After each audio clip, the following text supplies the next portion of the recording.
জীবনে যখন সবকিছু ভেঙে পড়তে থাকে, যখন নিজের সিদ্ধান্তই নিজেকে হারিয়ে ফেলি, ঠিক সেই সময় ৫,০০০ বছরের পুরানো এক বাণী আজও আমাদের হাত ধরে।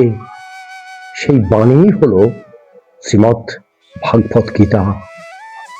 কুরুক্ষেত্রের ময়দানে দাঁড়িয়ে অর্জুনও আজ আমাদের মতোই। চারিদিকে আপন মানুষ, যুদ্ধ, ভয়, সংশয়, ধনুক নামিয়ে রেখে সে বলে, হে কৃষ্ণ, আমি আর যুদ্ধ করতে পারছি না। আজ আমরা সবাই অর্জুন। চাকরি, সংসার, সম্পর্ক, ভবিষ্যৎ, সব কিছুর ফল নিয়ে ভয় পাই। গীতা শেখায়, নিজের কাজ সৎভাবে করো, ফল ঈশ্বরের হাতে ছেড়ে দাও। আপনি কি কখনো ভেবে দেখেছেন, যা হারিয়ে যায় তা কি সত্যি আমাদের ছিল? আমরা কাঁদি মানুষ হারিয়ে, ভয় পাই ভবিষ্যৎ নিয়ে, ভেঙে পড়ি ব্যর্থতায়।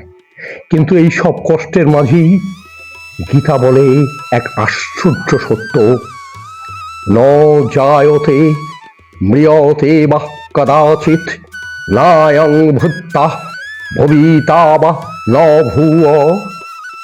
আত্মা কখনো জন্মায় না, কখনো মরেও না।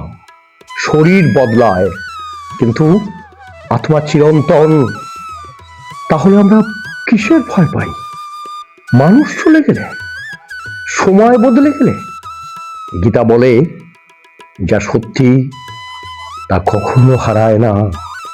Fear is an illusion, Gita truth. এই কথাগুলি যদি আপনার ভালো লাগে, মনে শান্তি আনে, তাহলে ভিডিওটি লাইক করুন। আর প্রতিদিন এমন বাণী পেতে চ্যানেলটি সাবস্ক্রাইব করুন।